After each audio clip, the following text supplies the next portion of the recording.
The man who helped send Lincoln's assassins to the gallows also secretly rewrote what it means to be an American citizen. The Supreme Court spent the next 5 years making sure it didn't count. His name was John Bingham. Nobody teaches you his name in school. You should know it. By the end of this video, you'll know exactly what he wrote, exactly how the court gutted it in 5 years, and why the fight he started in 1866 is technically still going on right now in 2026. To understand what Bingham fixed, go back 35 years before he ever sat in Congress. A wharf owner named John Barron, Baltimore, a silted-up harbor. The city ruined his property paving its streets. Barron sued. The Fifth Amendment says the government can't take your property without paying for it. He lost. Not because the city didn't do it. He lost because of a bigger question nobody had settled. Does the Bill of Rights even apply to states and cities, or only to the federal government? Chief Justice John Marshall's answer, 1833, unanimous court, only the federal government. That meant a state could restrict your speech, deny you a fair trial, inflict cruel punishment, and the Bill of Rights gave you nothing, no federal recourse, at all. For 30 years, that gap stayed mostly theoretical. Then the war ended.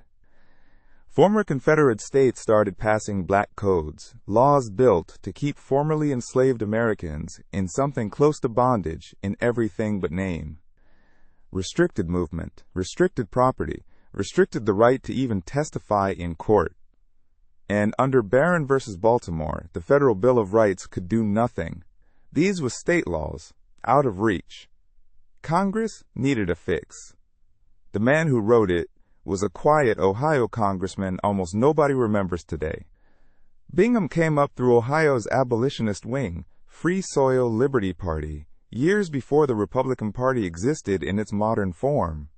By the time the war broke out, he was already one of Congress's most committed anti-slavery voices. House of Representatives, 1855 to 1863. Again, 1865 to 1873. In between. Army Judge Advocate, which is how a constitutional lawyer from Ohio ended up prosecuting Lincoln's assassination conspirators. A few years later, he was a House manager, prosecuting President Andrew Johnson's impeachment. But forget the courtroom drama for a second. His real legacy isn't a trial. It's 9 sentences he wrote at a desk.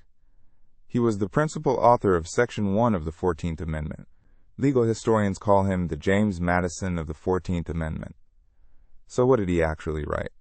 Here's the sentence that quietly redefined the entire relationship between states and citizens.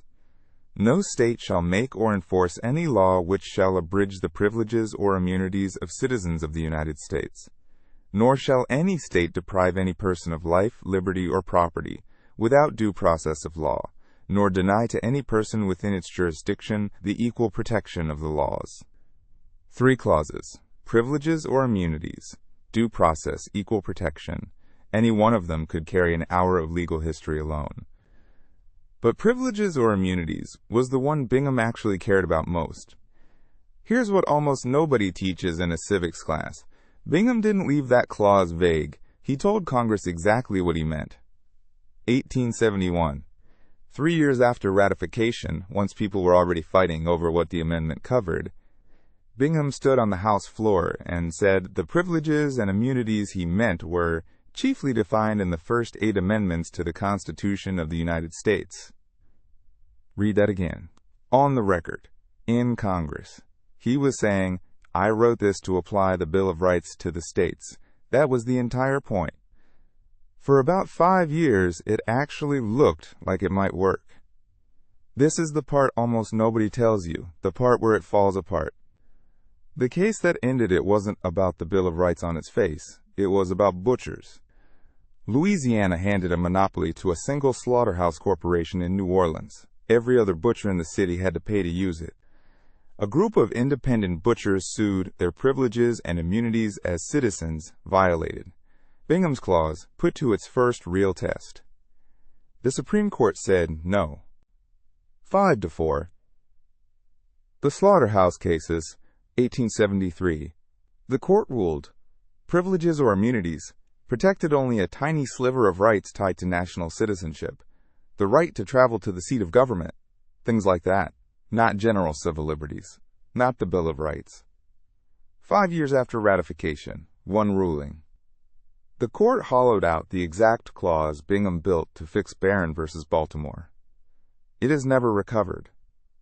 To this day, it's one of the least used lines in the entire Constitution. The man who wrote the fix watched the court kill it in his own lifetime. But here's the twist: nobody sets up for you in advance. What Bingham wanted eventually happened anyway, just not through his door. If privileges or immunities was dead, due process was still sitting right there, unused. Starting in the 1920s, the Supreme Court began cautiously, one right at a time, ruling that some Bill of Rights protections were so fundamental to ordered liberty that states had to honor them too, not through Bingham's clause, through due process instead. Legal scholars call this incorporation. Kjetil versus New York, 1925. Freedom of speech and the press, incorporated, then it picked up speed. Then it picked up real speed during the Warren Court era of the 1960s. It's still not finished. 2010. Nearly a century and a half after Bingham wrote the clause, the Second Amendment incorporated against the states, McDonald versus Chicago. And there are still gaps. The Third Amendment, the grand jury requirement, the right to a civil jury trial, never incorporated. Bingham's project from 1868 is, technically, still unfinished, right now, in 2026. So go back to that courtroom in 1865. The same man, helping prosecute Lincoln's killers, would, within a year, sit down and write a clause meant to permanently change what states could do to their own citizens. The Supreme Court gutted that exact clause in 5 years. It took the country over a century, through a completely different legal doorway, to get most of the way to what he actually wanted.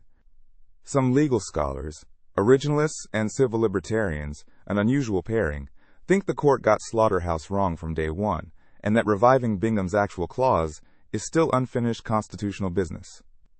Which means the fight this quiet Ohio congressman started in a committee room in 1866 never actually ended. It's just been running quietly, one Supreme Court case at a time, for 150 years. If you want the next hidden story behind the laws that shaped this country, subscribe. There's a lot more where this came from.